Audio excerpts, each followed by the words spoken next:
เพราะเรารู้ว่าแม่เพื่อนเราทำอาหารอร่อยที่สุดวันนี้นะครับเราจะไปบุกบ้านกันสมอพอโอเคครั้งแรกที่รู้จักกันสมัยคิดว่าเขาเป็นคนยังไงก็ตลกอ่ะกันไม่รู้กันน่าจะเจอที่ตึกสำหรับผมนะก็เจอกันสมัยครั้งแรกตอนที่เขาเดินเข้ามาพร้อมพวกไอซิงอะไรเงี้ยมาเซ็นสัญญาวันแรกเลยตอนนั้นก็รู้สึกว่านี่มันกากังมันกากังจำได้ทุกคนเลยว่าวันแรกแต่ละคนเป็นยังไงนะแต่ว่าตอนนั้นยังไม่สนิทกันก็แบบคิดว่าเราจะเข้ากับคนนี้ได้ไหมโอ้โหเป็นปี่เป็นกลุ่ยก็คือเข้ากันเวอร์แล้วตอนวันแรกของกันจำได้วันแรกที่แกมาวิ่งเล่นอยู่ไงวันทำบุญตึกอ่ะที่เจอวันแรกอันนั้นจำได้ทุกคนละครับรักทุกคนเท่ากันจำฉันได้หรือเปล่าที่เราเคยรักกันตอนแรกคิดว่าเขาเป็นคนยังไงก็ตอนแรกคิดว่าแบบเป็นคนที่ปากไม่ค่อยดีเหมือนกับผมนี่แหละแต่ว่าพอเจอแล้วเป็นคนปากไม่ดีแต่จิตใจดีเคยไปสั่งยาเคยไปยังไม่เคยครับบาปีเคยผมเคยไปแล้ววันเปิดร้านครับผมอร่อยมากคือถ้าแม่เขาทำอาหารไม่อร่อยเนี่ยเปิดร้านไม่ได้หรอกแต่ว่าเดี๋ยววันนี้เรามาดูกันว่าระหว่างเราสองคนน่ะกับลูกเขาคนเดียวเนี่ยใครนะจะทำอาหารได้อร่อยกว่ากันเนาะเขาสิรสมือแม่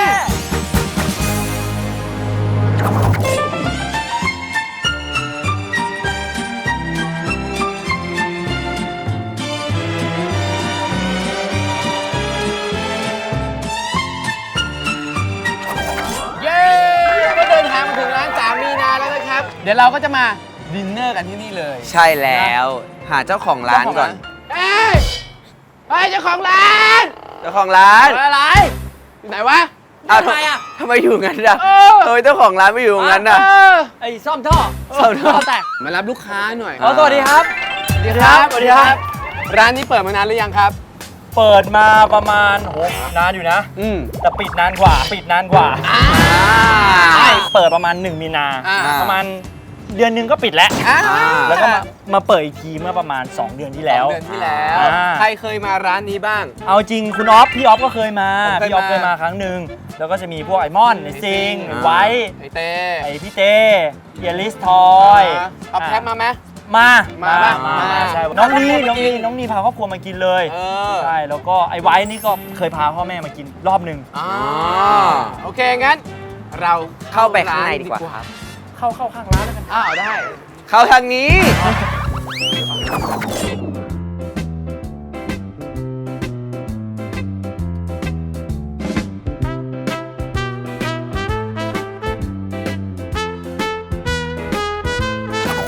เนี่ยเราเข้ามาในร้านแล้วใช่ไหมไหนอาการไหนแม่อยู่ไหนได้ผมพาไปเลยนะได้เลยแม่นะโอเคไม่เดี๋ยวนี่ไม่ใช่นี่แม่ตั้มไงนี่แม่ตั้มทำผมเหรอแล้วแม่เป็นโอ้ยบ้าโอ้ยมาแล้วแม่สวัสดีครับแม่ทิพย์ใช่ไหมครับใช่ถูกทำไมเรียกไม่ได้เหรอเรียกได้ชื่อเล่นเรียกได้โอเคตอนเด็กๆเนี่ยกันชอบกินอะไรครับการกินทุกอย่างเลยลูกกินทุกอย่างเลยครับแม่แล้วแม่ชอบทำเมนูอะไรให้กินส่วนมากก็จะเป็นพวกสเต็กแล้วก็ปลากระพงที่กินตลอดเพราะว่าปลากระพงต้องกินเยอะๆจะได้ฉลาดใช่ทุกวันนี้ฉลาดก็เพราะกินปลากระพงวันนี้โอ้โหแม่ยิ่งพูดยิ่งดูโง่ไม่เรียกแม่ว่าแม่ปกติป่ะหรือแม่แล้วพ่อป้า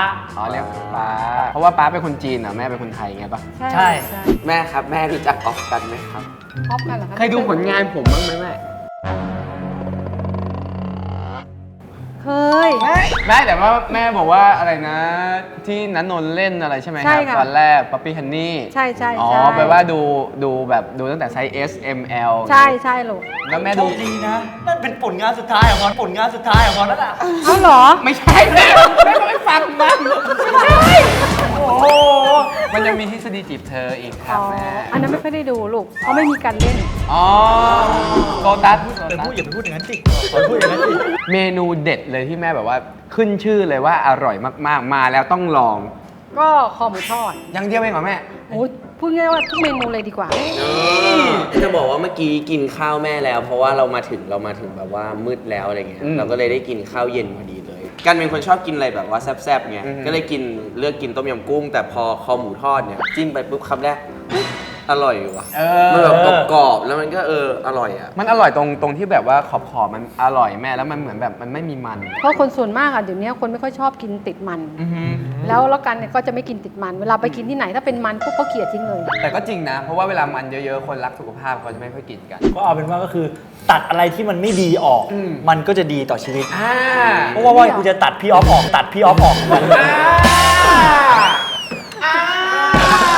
แล้วเวลากลับบ้านมาอย่างเงี้ยแม่เวลาข้าวเย็นเงี้ยการเขาชอบกินปะ เขาไม่ค่อยชอบ อ้าวเหรอ ไม่ชอบกิน เพราะตอนนี้เขาลดความอ้วน เมนูลดความอ้วนเมนูอะไรครับที่เราชอบกิน ยำค่ะ ยำมันก็เป็นเมนูที่แบบมันแค่ต้มไงเอาหมูยอไป ก็ ต้ม มีผักมีน้ำยำอะไรเล็กๆน้อย ใช่ ๆ มันก็แซ่บด้วย อ๋อ นะ แต่ว่าตอนนี้เนี่ยอยากรู้ว่าวันนี้เมนูที่แม่จะมาทำให้พวกเราทานกันเนี่ยคือ มันก็ต้องคอหมูทอดสิ นี่ไงของเด็กของร้าน อร่อย แล้วคือนอกจากอาหารจะอร่อยแล้วนะ การตกแต่งจานยังสวยด้วยร้านเนี้ย ใช่ แม่เป็นคนจัดแต่งเองเลยป่ะครับ ใช่อ่ะทุก แม่ก็เลือกมาแหละว่า ใช่ การ ใช่ จัดแต่งยังไงทำให้สวยและคนอยากทานใช่ไหม ใช่ค่ะ แล้วตอนเด็กๆเนี่ยครับมีเมนูอะไรที่เขาไม่ทานบ้างไหมครับ ไม่มีเลยจริงๆลูก เพราะว่าเขากินหมดเลย ผักอะไรทุกอย่างกินหมด อะไรเข้าปากเขากินหมด อะไรเข้าปากเขากินหมดเลย เวลาเด็กๆ เวลาคนเกิดมาใช่ไหมพอเริ่มคานได้เขาส่วนมากเขาจะเดินนำหน้าใช่ไหม ครับ คานหน้า ใช่ อันนี้แปลก ถอยหลัง ทานถอยหลังเหรออันนี้เรื่องจริงตัวเองยังไม่รู้เลย กูเกิดมากูก็เท่กว่าคนอื่นแล้วเนี่ยมูนวอล์ก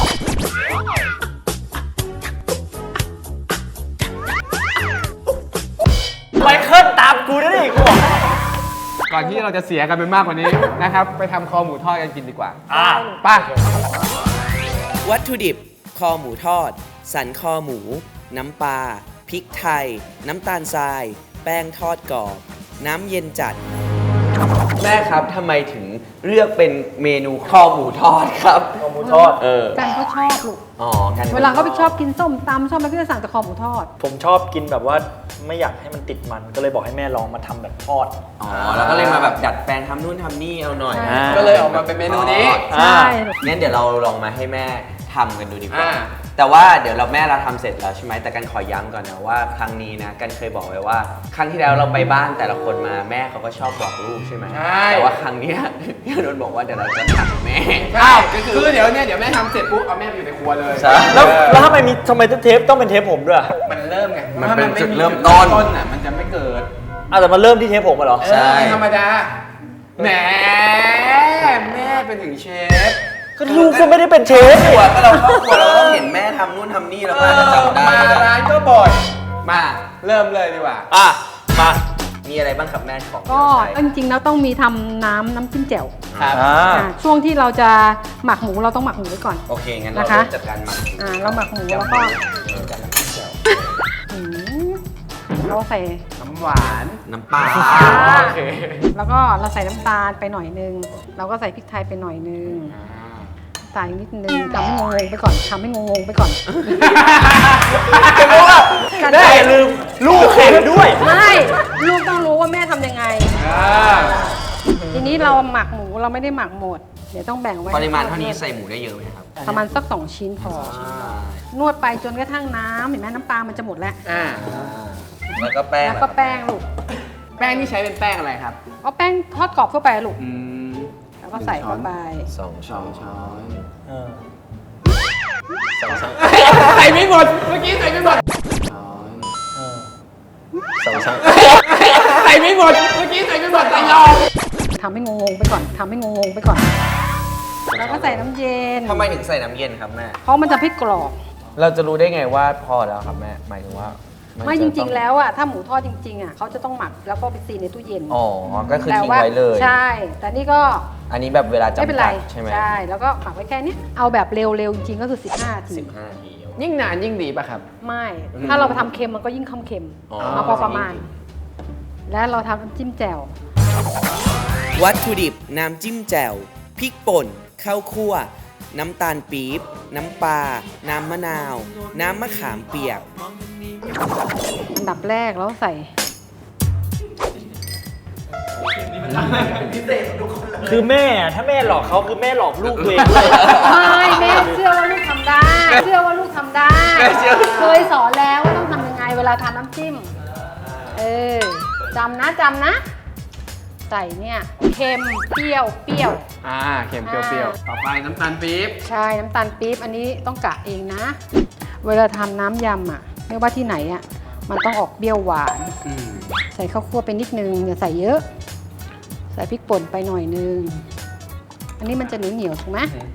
แล้วปกติแล้วแม่ชอบกินน้ำจิ้มรสชาติแบบไหนครับ สามรสเลย สามรส ต้องทำให้ได้3รสเพราะถ้าทำไม่ได้3รสแล้วมันไม่อร่อย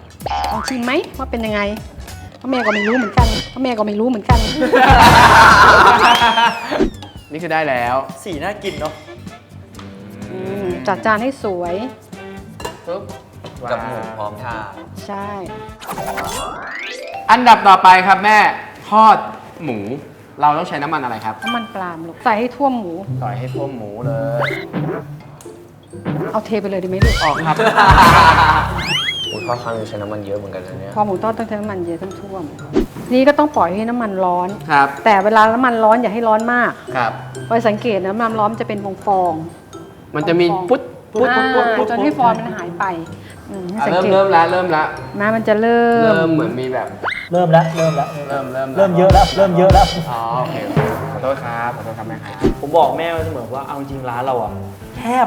น้อยคนมากเลยที่กินข้าวไม่หมด เขาให้ข้าวน้อย ไม่รู้ว่าลูก ไม่ใช่คือคนเขาชอบรสชาติมาก อ อย่าง เขาบอกว่าทานร้านแม่แล้วเหมือนทานที่บ้าน บางครั้งน้ำซุปเนี่ยคือห่อกลับบ้านเลย คือกินกุ้งอะไรหมดแล้วนะต้มยำเนี่ยห่อแต่น้ำซุปกลับบ้าน เพราะว่าจะเอาไปแบบต้มนู่นนี่นั่นใส่เพิ่ม ใช่ ข้า ใส่ ไป เพิ่มให้ นี่ร้อนยังคะแม่พอยัง ถ้าเราสังเกตนะ ถ้าเราจะหยดไป เราก็ดูซิว่าอย่างเงี้ยมันยังร้อนไม่พอ ถ้ายังดูไม่ออก เนี่ย เอานิ้วจิ้มใช้ได้มันไงมันจะปุดๆเหรอแม่ ไอ้ฟองๆเนี่ยเห็นไหมลูกเนี่ยมันจะหายไปเลย ทุกเมนูในร้านเนี่ยแม่ ก่อนที่แม่จะเอามาอยู่ในร้านเนี่ยต้องผ่านลูกคนนี้ไหม ก็ทุกเมนูเนี่ยก็คือเมนูที่ทำกินอยู่แล้ว ที่บ้านทำกินอยู่แล้ว แต่เมนูไหนที่แบบว่าลูกเขาไปกินมาแล้วแบบว่าแม่ทำเมนูนี้สิเมนูนี้สิขายอย่างเงี้ย เมื่อก่อนจะตั้งชื่อว่าครูคุณทิพย์ ใช่ แล้วลูกบอกว่าเวลาที่มาตามแต่ร้านอาหารเนี่ยพอเซิร์ชครูคุณทิพย์มันเต็มพืชไปหมดเลย อยากให้มันเป็นแบบมันจำง่ายมากกว่า ใช่ ที่ ก็เลย จดจำ เอาไปเป็นชื่อ3 มีนา ก็คือวันเกิดเขาพอดี แล้วแม่ดูเลิกดูอะไรป่ะครับ ชื่อร้านอะไรอย่างงี้ถามนี่นะมันดีเหรอแม่เอาจริง มันดีจริงลู ๆ ก อ๋อมันดีจริงๆใช่ไหม ใช่พอเปิดมา2 อาทิตย์ปิดเลย โควิด โควิดใช่ไหมลูกใช่นี่ได้ละ ได้ อ๋อมันจะขึ้นคลองพุดๆอย่างเงี้ยนะแม่นะ ใช่พอได้ละแล้วจับมันแบๆแล้วก็จับมันลงแบบนี้ ถ้าสมมุติมันสู้ซ่าไปมันก็จะไม่ดีเหมือนกันใช่ป่ะครับ เวลาของทอดอย่างเงี้ยอย่าให้น้ำมันร้อนจัด มันกลายเป็นว่าไหม้แล้วอย่างถ้าเป็นทอดหมูเนี่ยยังไม่เท่าไหร่ถ้าเป็นทอดปลากระพงเนี่ยถ้าร้อนจัดปุ๊บปลามันจะงอ อ๋อไม่สวยอีก ไม่สวยอย่าเพิ่งไปคนมันนะลูกปล่อยมันเรื่อยๆเพราะว่าแป้งมันยังไม่สุก ครับ มันก็จะนิ่มพอเราไปคนปุ๊บมันก็จะติดตะหลิว แป้งแตกอีก ใช่แล้วก็ปล่อยมันไปเรื่อยๆให้แป้งมันเซ็ตตัวแล้วค่อยๆคน แล้วเราจะรู้ได้ยังไงว่าตอนไหน มันต้องลอยขึ้นมาก่อนแล้วแม่ ไม่เราก็ดูจากสีมันสิลูก สีมันขาวอยู่ใช่ไหม ใช่ขาวมากเลยลูก สีเหรอแม่ ฮะแล้วแต่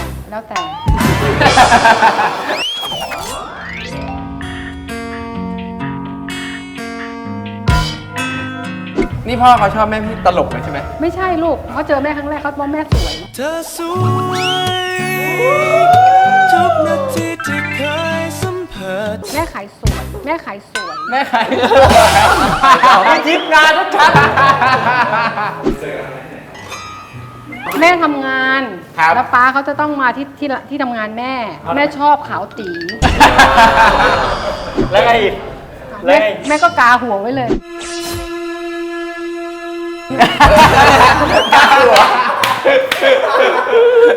เวลาป้าก็เดินผ่านทุกวันใช่ไหม แม่ก็แกล้งทำของตก ไม่แม่ก็เอาดอกไม้ส่งให้เขาเอ้ย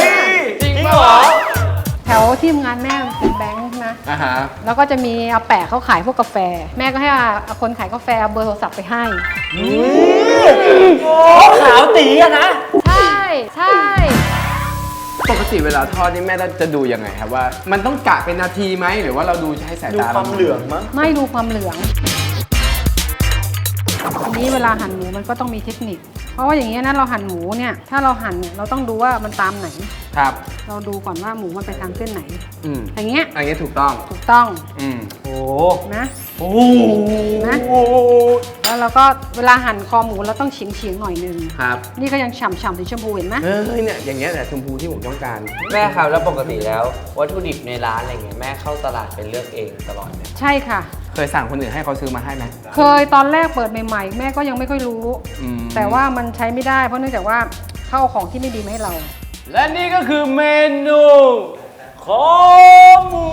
ทอดทอดทอดทอด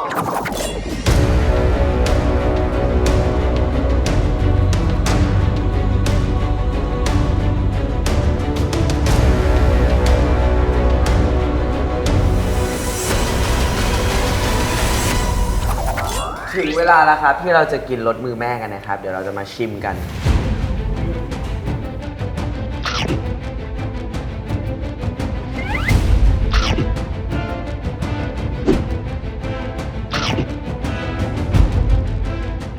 ตัวหมูเนี่ยอย่างที่บอกเลยมันกรอบข้างนอกอะตัวขอบกินได้ถึงเท็กเจอร์มันขอบมันจะกรอบมากส่วนน้ำจิ้มเนี่ยจะเปรี้ยวนำเนาะ อืม เป็นเค็มตามมาหวานตามมาประมาณนั้น อร่อยเอาง่ายๆคือมันอร่อย อะไร ใครเอาไป กันแบ่งไว้เมื่อกี้ ไม่รู้ แบบนี้แน่ หวานนำมาหวานนำมาประมาณนั้นวันนี้งกกระทั่งหมูมีเต็มจานเลยนะ แต่ว่ามันต้องขอบไงต้องขอบ ๆเดี๋ยวเราจะไปทำอาหารแข่งกันนะครับ แต่ว่ารอบนี้เนี่ยแม่เนี่ยต้องไม่ได้อยู่กับเรานะครับต้องอยู่ข้างนอก แม่แต่เราก็ไม่ได้ใจร้ายขนาดนั้น แต่ว่าแม่คนอื่นที่เราเคยถ่ายมาเนี่ยเขายืนอยู่ข้าง แอบบอกลูกเหรอ ๆใช่ แม่ไม่เคยเป็นแบบนี้ แน่นอนอยู่แล้วผม เพราะ เชื่อ ว่า ใจ ลูกแม่เก่งเพราะว่าลูกแม่เก่ง เดี๋ยวเราไปดูกันนะครับว่าใครจะ ครูพลักรักจำ ได้มาก ได้ดีกว่ากัน ผมบอกเลยนะ ว่า เรื่องทำอาหารเนี่ย ผมไม่เคยแพ้ใคร จะมาดูวันนี้แหละจะมาดูวันนี้แหละ งั้นเดี๋ยวเรามาเริ่มกันดีกว่านะครับ ครับ กับเมนูคอหมูทอดนะครับของแม่ที่3 มีนาครับมาเริ่มกันเลยครับ มา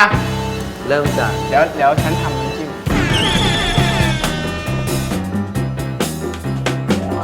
อันนี้ใส่ประมาณช้อนครึ่งเพราะว่าแม่มีเติมตอนหลังนิดนึง มันไม่ได้เกี่ยวหรอก มันเกี่ยวกับอัตราส่วน ฉันจะบอกให้ นี่ ใส่อะไรบ้างวะลืมเดี๋ยวนะสลับที่ด้วย อ๋อ เราจะหมักก่อนแล้วค่อยทำน้ำจิ้ม ใช่ เททิ้ง แม่ นี่ใช่ไหม เอ้ยน้ำมะนาวใส่จะไปใส่ไปทำไม ต้องใส่น้ำตาลสิวะ เอ อีกนี้แล้วกันกู กระปะปีขย โอเคได้ ำเดี๋ยวกันทำน้ำจิ้ม โอเคได้ เอ๊ะเมื่อกี้แม่ใส่แป้งเยอะกว่าวะ 2 ช้อน นี่ใส่ไปอย่างนี้ ไม่ช้อนที่ปีใส่ลงไปนิดนึงกระปีน้ำเยอะเกินไปปะ มีสิทธิ์นะ เนี่ยของกันสมัยอะได้ แต่เราอะน้ำเกินไปหน่อยทำไงอะปีมันอันเนี้ยเยอะไป ยิ่งน้ำเยอะเนี่ยมันยิ่งซึมเข้าเนื้อ มึงสูตรไหนเนี่ย เฮ้ย มันไม่เป็นอย่างนั้นนะ ได้ไงแบบปีใส่น้ำเยอะทำมาดีตลอดเลยเมื่อกี้ น้ำจิ้มเราอาจจะอร่อยกว่า น้ำจิ้มแจ่วเนี่ยมันต้องไม่เหนียวมาก ใจมากใจมาก กูจะแพ้ไม่ได้ เสียงอีกเหรอกลัว นี่เอาผ่านไปโปะตาแล้วลูก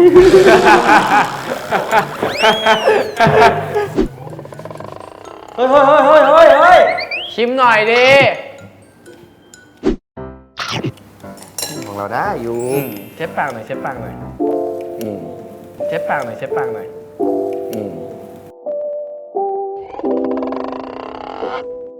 กระดาษทิชชู่เอามาให้ด้วยเหรอ แถม เช็ดแล้วแถม กระปียังไงกับแตงกวาดีวะ ลองหั่นใหม่ปะล่ะ มันเป็นตึกไปหน่อยอะแต่มันไม่ตรงปะปีหั่นเฉียงแต่ปะปีให้มันเท่ากันด้วย อุ้ยอันนี้ซอยไปแล้วมันเล็กไป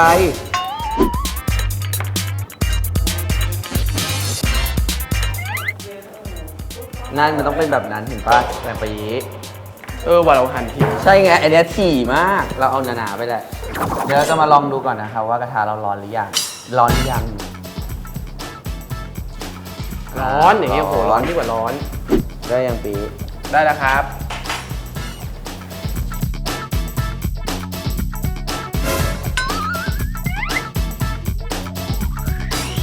มันแอบงอนิดนึง เป็นไร ปลาทูหรือเปล่าหน้างอคอหัก ขอยืมหน่อย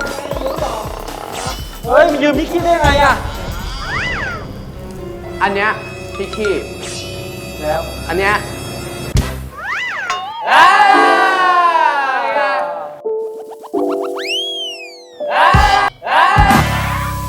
เอาจริงเหมือนง่ายแต่มันก็ไม่ได้ง่ายเหมือนกันนะ มันต้องใช้เวลาทำนะ โอ้ยไม่ใช่ทางมั้งกลับไปขายเสื้อดีกว่าฮะ นี่ถ้าไม่อยู่จีเมนทีวีกูว่าจะไปสมัครมาสเตอร์เชฟอยู่ มึงออกไปเลย มึงออกไปเลย มึงออกไปเลยในการเราเร่งไฟเลย แม่บอกว่าแม่จะเร่งไฟก่อนตอนสุดท้าย แล้วนี่ใกล้สุดท้ายแล้วเหรอปะปี ไกลแล้ว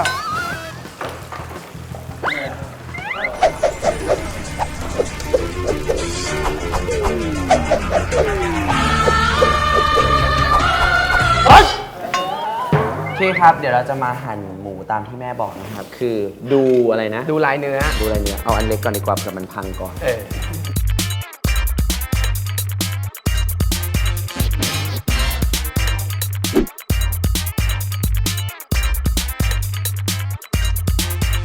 ปะปีไปได้ มาของผมเสร็จแล้ว เมนูของผมนะครับ เนื่องจากคอหมูที่เอาลงไปทอดเนี่ยมี 2 ชิ้นใช่ไหมครับ ชิ้นหนึ่งเนี่ยจะเน้นความจุยซี่ของเนื้อ อีกชิ้นหนึงเนี่ยเน้นความงอนะครับ ความ ผม กรอบ ความกรอบนะครับ ก็เลยตั้งชื่อเมนูว่า หมูทอดลูกครึ่ง เ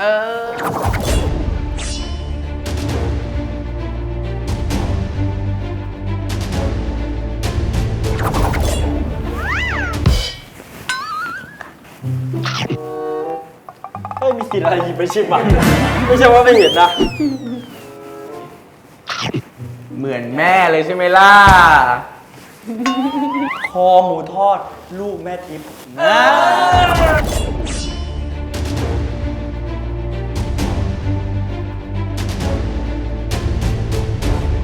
โอเคครับ เดี๋ยวเราไปดูกันนะครับว่า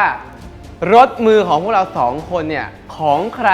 จะถูกใจรสมือแม่ทิพย์ที่สุดครับเดี๋ยวลองให้แม่มาชิมนะครับว่าจานไหนเนี่ยเป็นของการสมายจานไหนเป็นของออฟกันนะครับ แม่ครับลองชิมได้เลยครับ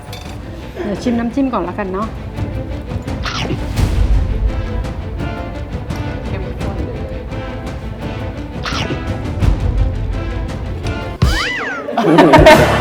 ไม่ทำหน้าอย่างนั้นน่ะ อันเนี้ยรสชาติคือใกล้เคียงกับแม่ ความกรอบและรสของหมูเนี่ยเค็มได้ คือถ้าไม่จิ้มน้ำจิ้มก็ทานได้ อ๋อคือเลือกที่กินโดยไม่จิ้มเนี่ย เพราะว่าจะได้รู้รสชาติหมักอ๋อ ส่วนเนี้ยน้ำจิ้มเผ็ดไปแล้วก็เค็ม หมูจืดไปหน่อย แล้วก็ไม่ค่อยกรอบ แม่ตัดสินเลยแม่ตัดสิน แต่ เล แม่ ย ยังไม่รู้แต่แม่ยังไม่รู้ว่าจานไหน ยังไม่รู้เลยนะฮะว่าจานไหนของคุณอันไหนของผม กลัวแม่รู้แล้ว จานนี้ จานนี้ของ ที่ว่าอร่อย เท่ากับว่าจานที่เหมือนรสมือแม่มากที่สุด นั่นก็คือ ของ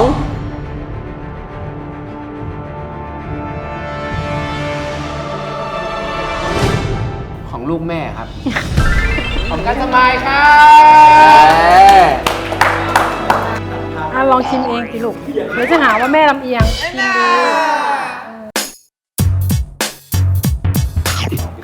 ลองชิมดู ถ้ารสชาติของน้ำจิ้มเนี่ยคือใช่เลย เพราะว่ากันเนี่ยจะเป็นคนแบบไม่กินเผ็ดมาก แล้วก็ออกแบบเปรี้ยวๆหวานๆแต่อันเนี้ยมันเผ็ดแล้วก็มันก็เค็มโดดอันเนี้ยหมูเนี่ยเขาหั่นน่าจะผิดด้านหรือเปล่า มันก็เลยทำให้แบบ ใช่ มันไม่ขวาง มันเป็นทาง น่าจะต้องเป็นอย่างนี้ นี่ดู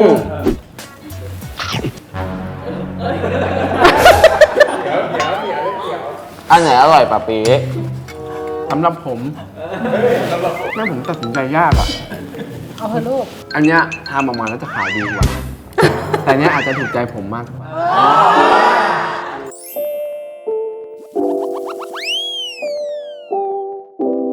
ยังกัดไม่ออกเลยอะเหนียวใช่ไหมเนี่ย แต่ผมชอบไงมันสู้ฟัน ไม่โอ้ อะไรยอมไม่ชอบ มันชอบก็มันแบบนี่ฟันว่ะอย่างเงี้ย มันเที่ยวนะ เป็นไงบ้างกันสมัยวันนี้ได้กลับมากินรสมือแม่อีกครั้งรู้สึกยังไงบ้างครับ เอาจริงนะความรู้สึกผมไม่ได้แบบว้าวเป็นพิเศษ เพราะว่า กินทุกวัน เรากินบ่อยแล้ว แต่ว่าเราประทับใจตรงที่ว่าเราได้มีโอกาสมาทำเพราะว่าเรากินอย่างเดียวไม่เคยทำเลย มีแต่แม่ทำให้เราเด็กที่ร้านน้องที่ร้านทำให้เรา ไม่ใช่เมื่อกี้ที่แม่มาลุ้นด้วยนะ อ่าฮะ เด็กที่ร้านยืนเนี้ย โอ้โหเด็กที่ร้านลุ้นยิ่งกว่าแม่อีกผมบอกเลย มันเหมือนว่ากว่าแม่จะทำให้เราคือแม่เขาก็หมักเสร็จเรียบร้อยแล้ว เราไม่ได้อันนี้เราทำทุกขั้นตอนเลยตั้งแต่หมักทำน้ำจิ้มจัดจานอะไรอย่างเงี้ยพอมันได้ทำจริงมันก็สนุกนะ เป็นไงครับแม่ได้วันนี้ได้กินรสมือของกันสมายเป็นไงบ้างครับ ก็ไม่เสียแรงที่สอนมา นอกจากไม่ใช่แค่หมูทอดเนี่ย อาหารทุกอย่างเขาทำได้หมดอย่างข้าวผัดต้มยำเขาทำได้หมด อาจจะไม่รู้บางครั้งผมเข้ามาก็ไปช่วยผัดข้าวผัดบ้างกะเพราบ้างอะไรที่มันง่ายๆปรุงๆแล้วก็แม่จะเชื่อใจเรา ก่อนที่เราจะจากกันไปนะครับ การสมายครับมีอะไรอยากบอกแม่บ้างเป็นห่วงอะไรยังไง บอกแม่ได้บอกตรงนี้เลย ผมพูดกับแม่เสมอว่า คืออยากให้แม่ทำร้านนี้ เพราะว่าเป็นสิ่งที่แม่ชอบมา ก็อยากให้แม่ทำเต็มที่ขายดีไม่ดีค่อยว่ากันทีหลัง แล้วก็ร้านเราเนี่ยคือขายแล้วก็แบบใส่ใจคุณภาพอาหารอยู่แล้ว ยิ่งถ้าเกิดเราอร่อยใส่ใจคุณภาพเนี่ยอนาคตมันขายดิบขายดีเป็นเทน้ำเทท่าแน่ๆเพิ่งรู้มา24 ปี ตลกเหมือนกันนะเรา ก็ของกันเนี่ยแม่ไม่ได้เป็นห่วงอะไรมาก ก็เขาโตแล้ว ก็เป็นห่วงเรื่องขับรถเขาก็จะบอกว่าเขาไม่ประมาท ไม่เอาแต่เอาจริงให้พี่ออฟพูดเลยน้ำบรรดานักซิ่งใน GMMTV นะม่อนซิงคอยไว้กันสมายผมอยู่อันดับโหลสุด เราอะไม่ประมาทแต่คนอื่นที่เขาประมาทเนี่ยแล้วมันเกิดอะไรขึ้นมาเนี่ยเราจะหลบไม่ทันมันก็จะเกิดอุบัติเหตุแบบนี้ เอาเป็นว่าเดี๋ยวเราให้กันสมายนะครับฝากร้าน3 มีนาหน่อย ร้านผมนี่มาง่ายมากเซิร์ชใน Google Map 3 มีนาเลย ขึ้นเลย ขึ้นเลย วิ่งมาจากเส้นเพชรเกษมเลี้ยวซ้ายมา เจอเดอะมอลล์บางแคปุ๊บเลยมาเจอแยกเลี้ยวซ้ายก็เลี้ยวซ้ายเข้ามาเลย มีที่จอดรถเรียกว่าจอดฮอได้10 กว่าคัน ใช่จอดได้เยอะมากแต่ไม่มีฮอลลงแค่นี้ เปิด 10 โมงครึ่งถึง 3 ทุ่มครับ ทุกวัน ทุกวัน ได้ ทุกวันพุธจะหยุด ทุกวันพุธหยุด ได้ โอเค มาได้แล้วก็ฝากติดตาม เพราะเรายังคู่กันย้อนหลังนะครับ จบไปแล้วบน Line TV แล้วก็ฝากรายการโตแล้วเป็นคนทุกที่นะจ๊ะแล้วก็แกนซันเร็วๆนี้มาแน่นอน เยอะนะ งานคนแน่น ช่องผม4 มิลเลียน ม กดตับตะไคร้ด้วยนะจ๊ะ วันนี้ก็ขอบคุณคุณแม่มากเลยนะ ขอบคุณ ค ครั รับบ แม่ทิพย์นะครับแล้วก็การสมายขอบคุณมากนะครับ พี่ออฟขอบคุณกัน โอเค อย่าลืมนะครับรายการรถมือแม่ทุกพฤหัสเว้นพฤหัสนะครับ เวลา 2 ทุ่มทาง YouTube Channel GMMTV ครับ แล้วก็อย่าลืมนะครับกด subscribe นะครับแล้วก็กดกระดิ่งแจ้งเตือนไว้ด้วยนะครับกิ้งกิ้งกิ้งกิ้งกิ้งกิ้งในนี้มีกี่อันมาตอบด้วยนะ อันนี้ไปแล้วนะครับทุกคน บ๊ายบายจ้า สวัสดีจ้า มองทางโน้นไม่มีมองทางนี้ไม่เจอ มองทางไหนถึงเจอในกันที่เรียกว่ารักอยากจะพบเจอจริงๆ แล้วตอนเด็กแม่เหยียบเด็กกับน้องด้วยไหมครับ เหยียบ เหยียบบ้าเหยียบบ้าไม่ว่ามีเหยียบไม่เหยียบ ดังแล้วแรกครับปากเราอย่าง คือเวลาที่แม่นั่งรถเขาเนี่ยถ้าเขาขับปุ๊บเนี่ยแม่กับป้าจะเกี่ยงกัน ใครนั่งหน้า ใครนั่ง จริง เพราะป้าเขาจริงๆป้าเขาก็ถ้าป้าเขาออกจากบ้านก่อนปุ๊บเขาจะรีบไปนั่งหลังทันทีเลย แม่ก็ต้องกันนั่งหน้า เพราะปกติแล้วคนจะแย่งกันนั่งหน้านะเพราะมันแบบทำไมต้องเปลี่ยนนี่เถียงกันตลอดเลย แต่ที่เกี่ยงกัน เขา นั่ง มา ห ส ลั อง น กัน นั่งหน้าสิอะไรแกเรื่องอะไรนั่งหน้าฉันไม่นั่งหรอกข้างหน้า